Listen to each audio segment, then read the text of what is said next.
کتونکو الف خان شیرپوی یم دغه ویلاګ کې ستاسو په خدمت کې حاضر یم. یقینا ډېره موده پس چې کوم دی د سټوډیو نه ستاسو خدمت کې حاضر یم. د هغې غټه وجه دا چې مصروفیات زیات وي، چې کله مصروفیات زیات وي موږ ځان ته کیمره هم نیسو، بیا ایډیټ کوو یم او بیا چې کوم دی اپلوډ کوم. د هغې په وجه باندې ډېرې داسې خبرې چې هغه موږ ونه کړی شوې، چونکې په ملک کې حالات داسې دي. ډېر خلک وایي چېرې ستا کومې خبرې تر راځي نو هغه یک طرفه راځي. نو هغې وجه دغه ده چې دومره مواد یې پرېښي دي چې په هغې باندې په ګنټو ګنټو بحث کېږي چې دا خبره ولې، دا خبره ولې، دا خبره ولې.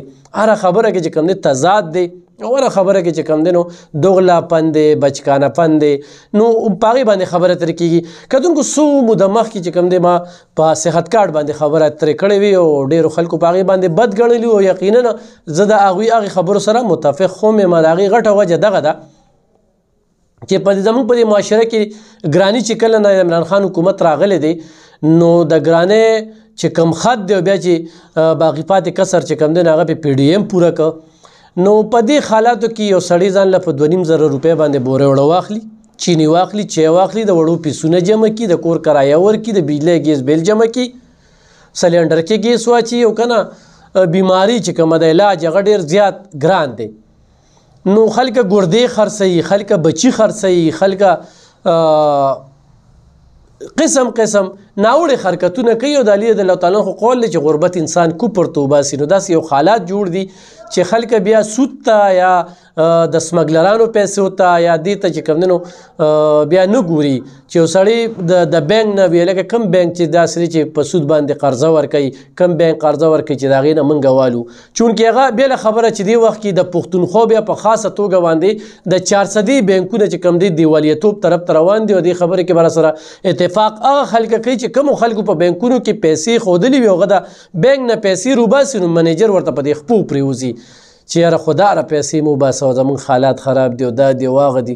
نو ډېر بد حال روان دي. منیجران چې کوم دی لکه څنګه چې په کلو کې دا چرګانو والا او دا دغه والا ګرځي چغې سورې وخي سبزي خرڅي، دغه شانتې اوس منیجران هم داسې سټه ګوري او هغې پسې کور ته ځي چې موږ سره 10 لکه 13 لکه 40 لکه روپۍ کېږده.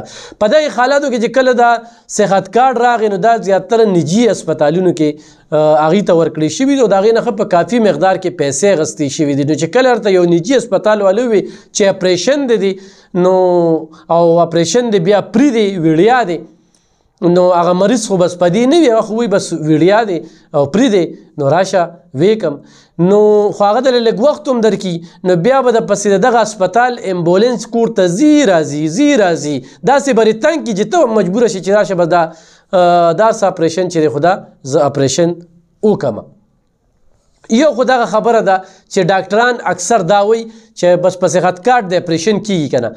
نو زه د دې یو بل پهلو ګورم او زما دا خبرې چې کوم دی دا پړه باندې واخلی دې ته سوچ وکړئ. دا څه په نیګیټیو نه کومه صحت کارت خبره خو په هغه ځای ختمه شوه. بچا ضرورت دی الله دې کړي چې زموږ ورته ضرورت را نشي. مؤمن مسلمان دی خدای پاک د اپریشنونو نه ساتي ځکه چې اپریشن یو سړی وکړي نو دی کانډم شي. دی خو بیا د زور کار هم کوي نو د سره بیا خو چا د اپنډکس اپریشن کړي نو دی بیا د زور کار نه شي کولی، د سره یو وخمي. نن چې کوم دی زه ډاکټر شاید مسرور صاحب لتلو ما زموږ په دې 400 کې ډېر مشهور ډاکټر دی د پوزې او دغه شانتې دغه غوږونو مری ډاکټر دی. ډېر کافي رش وي په سهار 10 بجو نه واله مازدیګر 4 بجو پورې هغه په علي پلازه کې ناستې کوي. زما ورسره چونکې نن ړومبۍ ملاقات خو پیژنګلو د مخکې نه وه او همدغه میډیا په ذریعه باندې ډاکټر صاحب موږ پیژندو. ډېر عزت یې راکړ، ډېر د عزت ډک سړی و. هغه ته چې موږ کوم مریض بوتو نو هغه ته بل ډاکټر ویلو چې یاره ستا د ټانسر اپریشن به کوې او بیا ورته دا ویلو چې اپریشن خو به پرې کې. نو چې کله یې ورته وي پرې کې او په صحت کارډ به کې نو هغه خو بس بیا وي چې بس ټیک ته. موږ یو بل ډاکټر له بوتو هغه ډاکټر چې کوم دی نو هغه هم ورته وي چې یاره دې اپریشن نه ته ګوریز وکړه، اپریشن ضرورت نشته دی، دا د پرهیز وکړه دا به ټیک شي. موږ چې دغه ډاکټر له لاړو ډاکټر پوهه درته وایم نو هغه ورته وي څه تکلیف دی درته؟ وي چې ټانسر مې دی. هغه ورته بیا وي تکلیف درته څه دی؟ وي چې ټانسر مې دی. ټانسر پرېږده وي تکلیف درته څه دی؟ نو په تکلیف کې بیا دا چې یاره زه داسې ټوخې کوم یا پوزه مې بندېږي یا غوږ مې بندېږي یا په سر مې دړ راځي چې هغه ټول انویسټیګیشن یې وکړو نو هغه ته بیا دوا یې ولیکله او ورته دغه وویل چې یاره د دې ضرورت درته د اپریشن نشته. د ټولو خبرو مقصد او مرام مې دا دی چې تاسو ته یو ډاکټر وویل چې اپریشن دی نو بل ډاکټر ته هم ځان ښایې او بیا بل ډاکټر ته هم ځان ښایې چې ښه د 2 3 4 ډاکټرانو نه تاسو مطمئن شئ نو بیا اپریشن وکړئ. صحت کارت پیسې تاسو نه چېرته هم نه ځي، تاسو صحت کارت دی په هغې باندې تاسو کولی شئ، خو هسې بیسه ځان مه کنډموئ، هسې بیسه چې کوم دی ځان له اپریشن یې مه کوئ، ځان هسې بیسه مه څیرئ. په دې صحت کارت کې چې کوم غبن روان دی هسپتالونو ته هغوی سره دا خپل غبن او دا رشوتونو او د هغه پیسو ویستو غم دی، هغوی سره ستاسو د اپریشن دومره غم نه دی. ګینې چې کوم پروفیسران دي او قابل ډاکټران دي هغه له د یو اپریشن مریض والا لاړ شي نو هغه ورته چې لکه تا څه اپریشن کړی دی، یاره جې پلانکي ډاکټر راته وي که نو بس په صحت کارډ یې وکړو، تا خو به اوسې اپریشن به وکړي بس په صحت کارډ به پارټیم تاله دوی درکړي، نوره دوی به د کوم ځای نه یا به بیا ته د جې به لګې تا کې خو بس ځای پیدا که زموږ په تنګي کې یو ډاکټر و هغه به هر څو سړی به یې راسملو او اپنډکس به یې ورلکو او وي د نری سرمنې دومره پیسې دي او د غټې سرمنې دومره پیسې دي. زه خپله د 2010 قصه ما بار کړې یم، د بیا هم کوم چې یو ډاکټر راته وي اپنډکس ته دی، بل ډاکټر راته وي ګردې دي خرابې دي، یو پروفیسر له لاړم هغه راته وي بچي ته په موټر سایکل ډېر زیات ګرځې او دا موټر سایکل دا ګرځېدل چې کوم دي دا سمودی لپاره بند کا 15 لپاره ته به ټیک ټاک شي. نه هغه اپنډکس شو نه هغه ګرده و نه الحمدلله ستاسو د وړاندې یم او دغه صورت حال دی. نو ضرور په دې باندې سوچ وکړئ. تاسو ته چې یو ډاکټر وي چې اپنډکس ته دی لږ وخت ورکوئ، بل ډاکټر سره پرې مشوره کوئ، بل سره پرې مشوره کوئ، په ځان باندې تادي مه راولئ. دا چې تاسو ځان وڅیرئ نو تاسو ځان کې ډېر غټ نقص را پیدا کړئ، هسې بیسه بس. او زه ډاکټرانو ته وایم چې خداره په کوم مرض باندې نه پوهېږئ نو مخکې فارورډ کوئ او د دې صحت کارت په دې لالچ کې ډېر خلکه هغه وڅیرلی شو، مات کنډم شو. دا خبره درته غواړي ډېر په حقیقي معنو کې کومه دا پریکټیکلی درته کومه چې موږ ولیدل موږ وکتل.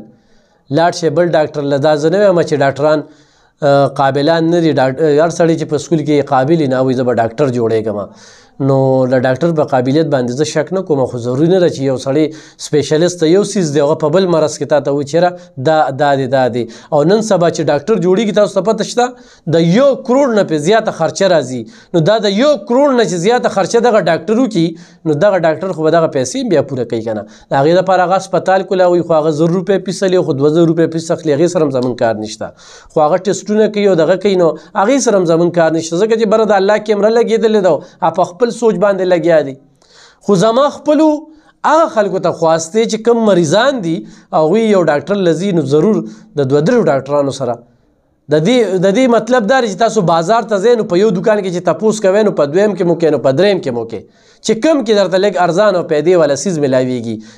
د یو دوکان کې دا سنت هم دي چې پیسې تالی نو بیا به شمېرې، نو 2 3 ځایو کې تپوس پکار دی. دا ستاسو پیدا ده، دا ویډیو د سره شیر کې دا ډېره ضروري خبره ته کوم چې تاسو خو دا وایئ چې مړه زما به اپریشن له پیسې د کمې پیدا کولې بس ما ته خو په صحت کارډ باندې رالو، هلته ډاکټر صاحب هم راته وایي چې پرې کې کېږي، خو ځان هسې بې سکنډم مه کوې. یو سړی وي ضرورت وي هغې نه خو انکار نشته دی، ځکه چې په ایمرجنسي کې په صحت کارډ باندې علاج نه کېږي او نه تاله په ایمرجنسي کې چې کوم دی نو اپریشن کوي د هغې دپاره هغه ټایم کې دغه کوي بیا به هغې نه پس روزي او تاله به درکوي نو هغې تاله وخت درکوي.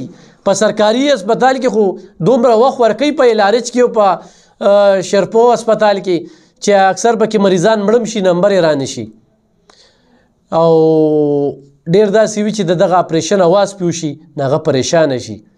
نو ضرور تپوس کوئ، په خپلو دعاګانو کې مې یاد ساته. ډېره مننه، خوشحاله اوسئ. بل پروګرام کې به د بل ټاپک سره راځو.